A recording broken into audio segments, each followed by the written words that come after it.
प्यारे भाइयों और बहनों, आज मैं आपको एक विशेष उपाय बताऊंगा, एक मूल मंत्र बताऊंगा, एक सूत्र बताऊंगा कि जीवन में चंगाई, छुटकारा, मुक्ति, शांति, आशीष, उन्नति, सफलता, जादू टोना से मुक्ति, भूत प्रेत, रोग, संकट, काल्पनिक देवी देवताओं के पाप और श्राप से मुक्ति, संसार की हर प्रकार की माया जाल और अंधकार से मुक्ति और छुटकारा पाने के लिए एक उपाय बताऊंगा। बहुत ही सरल उपाय है। आज दुनिया में बहुत सारे इंसान शांति पाने के लिए, छुटकारा पाने के लिए, मुक्ति पाने के लिए, जीवन पाने के लिए, संतान प्राप्ति के आशीष पाने के लिए और जीवन में सफलता, उन्नति पाने के लिए बहुत कोशिश करता है। लाखों हजारों रुपया कोशिश करता है, खर्च करता है, कोशिश करता है। दुनिया के अलग अलग जगह में जाता है, अलग अलग तीर्थ यात्रा धाम में जाता है और बहुत कुछ करता है, बहुत प्रयास करता है शांति, मुक्ति, चंगाई, छुटकारा, आशीष, उन्नति और सफलता प्राप्ति करने के लिए और संतान प्राप्ति करने के लिए। अलग अलग समस्या से, रोग से, बीमारी से, महामारी से, हर प्रकार की अंधकार की परिस्थिति से मुक्ति, छुटकारा, चंगाई पाने के लिए इंसान बहुत कोशिश करता है, बहुत कोशिश करता है और बहुत प्रयास करता है। फिर भी इंसान के जीवन में शांति नहीं मिलता है, चंगाई नहीं मिलता है, छुटकारा नहीं मिलता है, आशीष नहीं मिलता है, परमेश्वर की स्वर्गीय आशीष से नहीं मिलता है। मेरे प्यारे भाई और बहनों, अगर आपके जीवन में आशीष, मुक्ति, चंगाई, छुटकारा, परमेश्वर की स्वर्गीय सफलता और पवित्र जीवन, धार्मिक जीवन अगर पाना आप चाहते हैं तो ध्यान से इस बात को सुनिए। सफलता, हर प्रकार की परेशानी, रोग, संकट, बीमारी, महामारी से छुटकारा, चंगाई, मुक्ति और सफलता और विशेष करके शांति पाने के लिए, मुक्ति पाने के लिए लोगों के पास आज दुनिया में लाखों करोड़ों रुपया है, हजारों रुपया है, हजारों लाखों करोड़ों रुपया धन संपत्ति कमाते हैं। प्रतिदिन, प्रति महीने हजारों, लाखों रुपया कमाते हैं, फिर भी लोगों के जीवन में शांति नहीं रहता है, मुक्ति नहीं रहता है। पाप के बंधन, श्राप के बंधन, अंधकार के बंधन। आज इंसान हर प्रकार की माया जाल में फंसा हुआ है, पाप के जाल में फंसा हुआ है, हर प्रकार की बीमारी, महामारी, तकलीफ, कष्ट, मुसीबत में फंसा हुआ है। मेरे प्यारे मित्रों, इन सारे संसार की माया जाल से, रोग से, संकट से, हर प्रकार की विपत्ति, क्लेश, अंधकार, शैतान के बंधन, दुष्ट आत्मा के बंधन, चिंता, निराशा, दुख, कष्ट, क्लेश, इन सारे तमाम चीजों से मुक्ति पाने के लिए, जीवन में कुछ पाने के लिए, कुछ हासिल करने के लिए, विजय पाने के लिए मैं आपको एक रास्ता बताऊंगा, एक मूल मंत्र, एक मूल सूत्र मैं आपको बताऊंगा। ध्यान से सुनिए। आज इंसान करोड़ों करोड़ों देवी देवताओं को पूजा करता है, करोड़ों करोड़ों देवी देवताओं को पूजा करता है, फिर भी उनके जीवन में चंगाई, छुटकारा, मुक्ति नहीं मिलता है। हजारों लाखों रुपया खर्चा करता है, डॉक्टरों के पास जाता है, अलग अलग डॉक्टर को बदलता है, हॉस्पिटल को बदलता है, फिर भी उनके जीवन में छुटकारा, चंगाई, मुक्ति नहीं मिलता।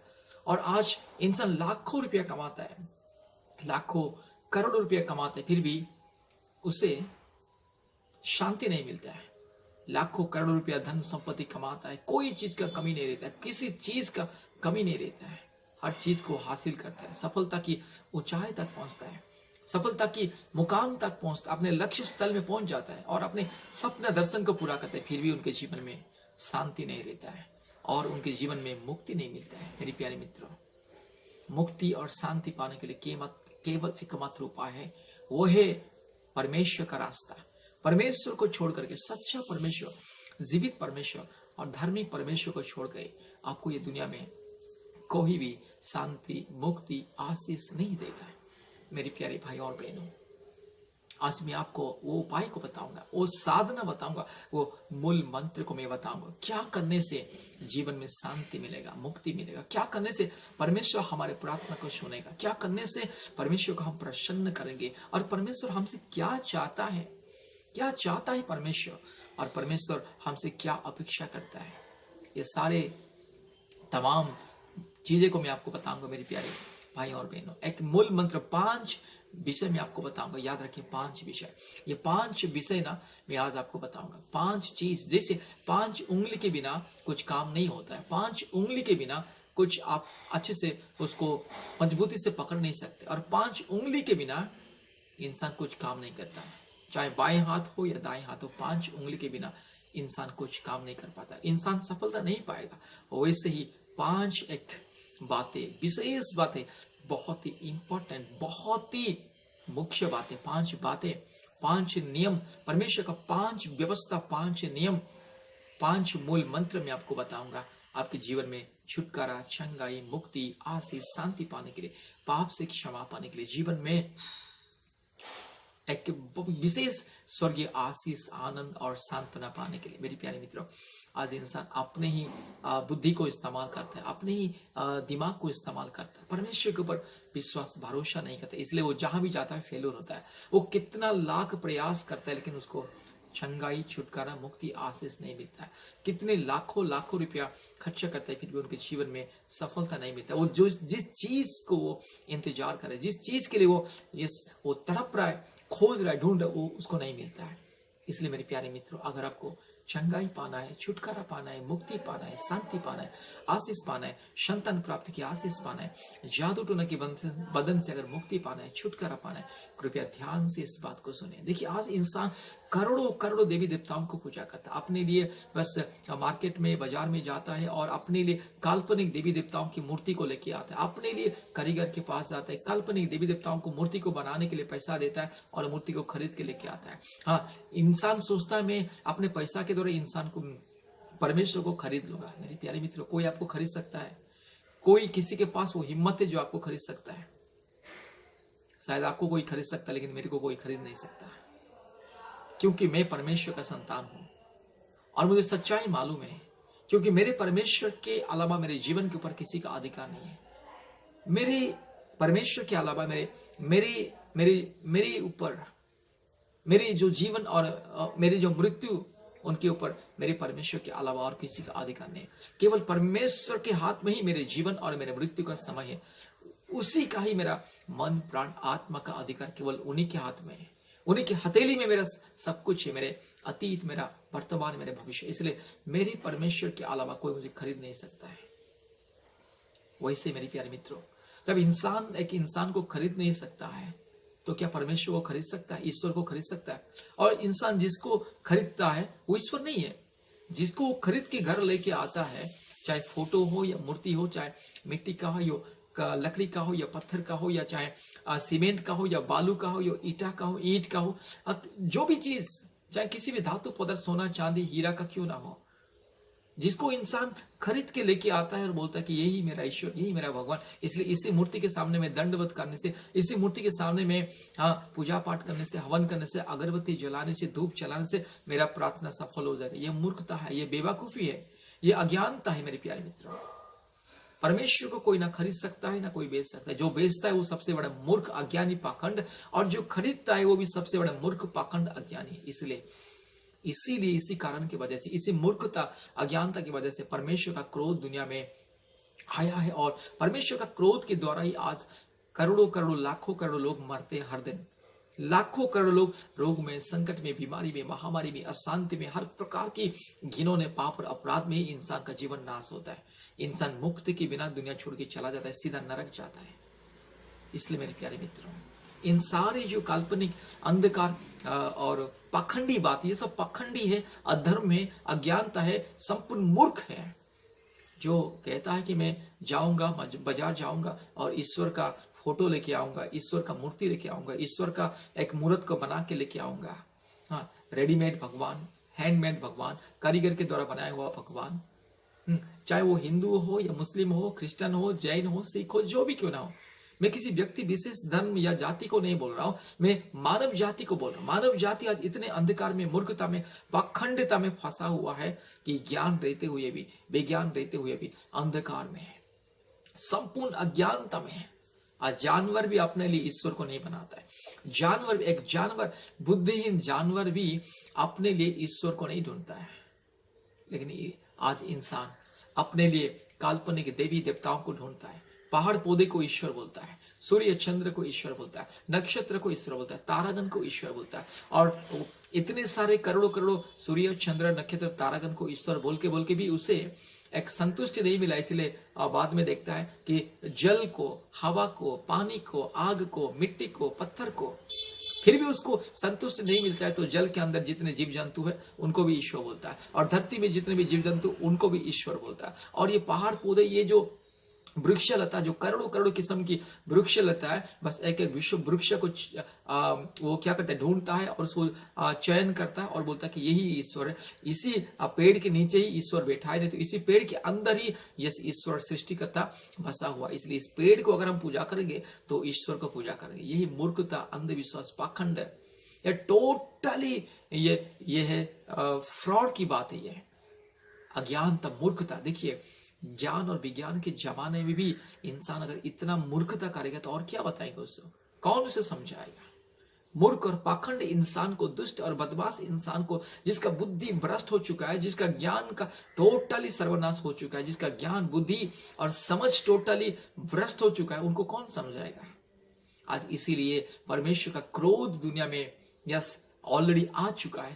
सृष्टि की शुरुआत से परमेश्वर का क्रोध, क्योंकि इंसान सच्चा परमेश्वर को छोड़ करके अपने लिए ईश्वर को बना रहे हैं और खुद को भी ईश्वर बोलता है। आजकल इंसान भी अपने आप को ईश्वर बोलता है, मैं ईश्वर का अवतार हूं, मैं ही ईश्वर हूं, मैं ही ब्रह्मा का अवतार हूं, या मैं ही ईश्वर का हूं, या अल्लाह का अवतार हूं। इस तरह से अलग अलग जो पखंडी घिनौने सोच विचार करके आज लोगों को मूर्ख बना रहे हैं।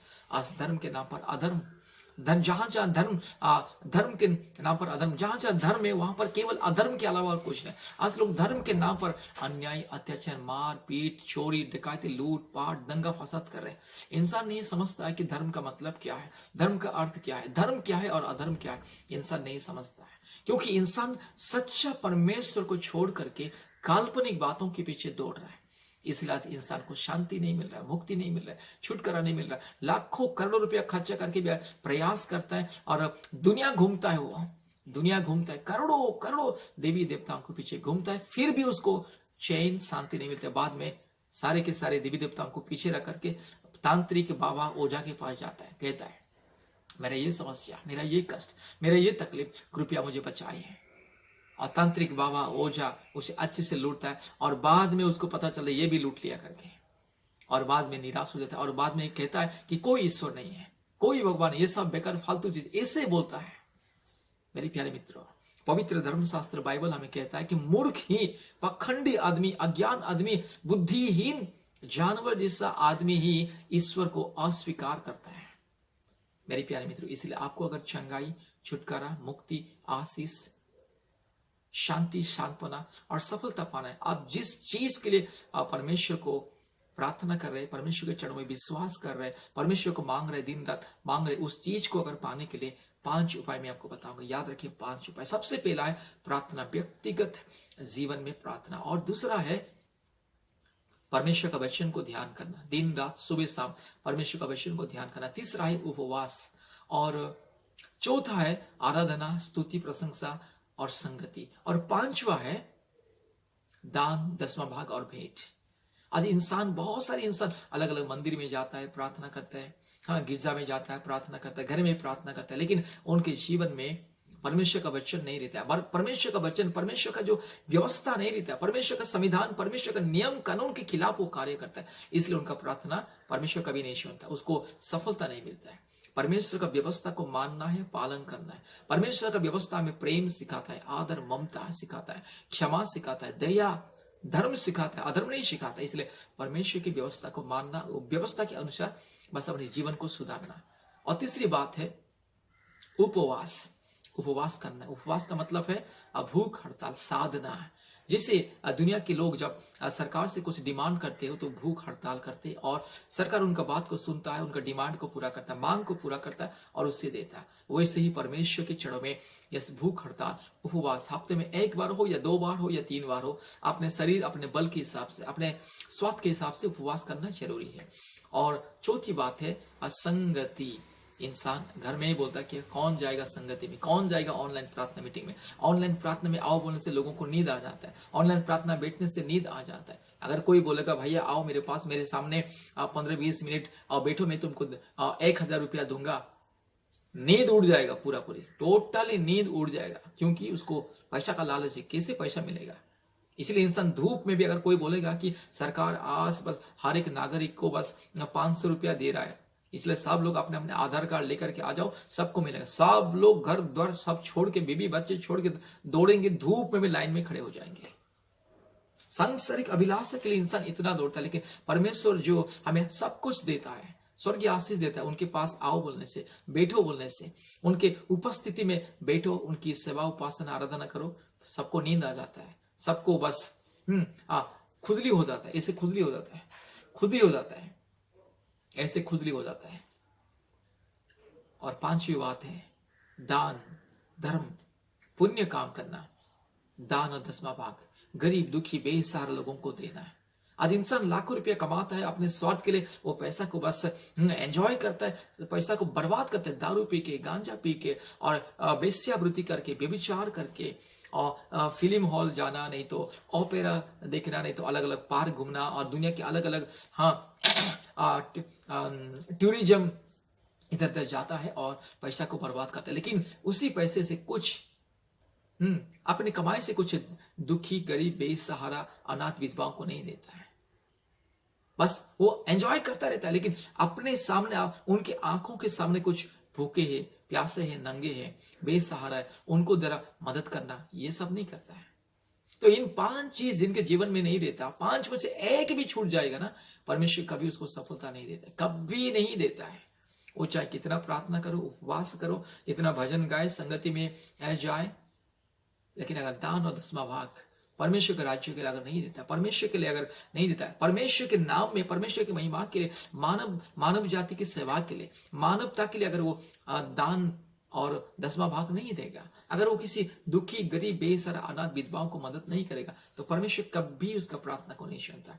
आज दुनिया में यही है, इसीलिए आज इंसान सफलता नहीं पाता, लेकिन बाद में परमेश्वर की दोष देता है, बोलता है मैं इतना प्रार्थना किया, इतना प्रार्थना किया, सुबह शाम रात दिन, पिछले 6 महीने से 1 साल से प्रार्थना करके आ रहा हूं, उपवास रखता हूं, लेकिन क्यों परमेश्वर मेरा प्रार्थना को नहीं सुन रहा है? एक चीज कमी है।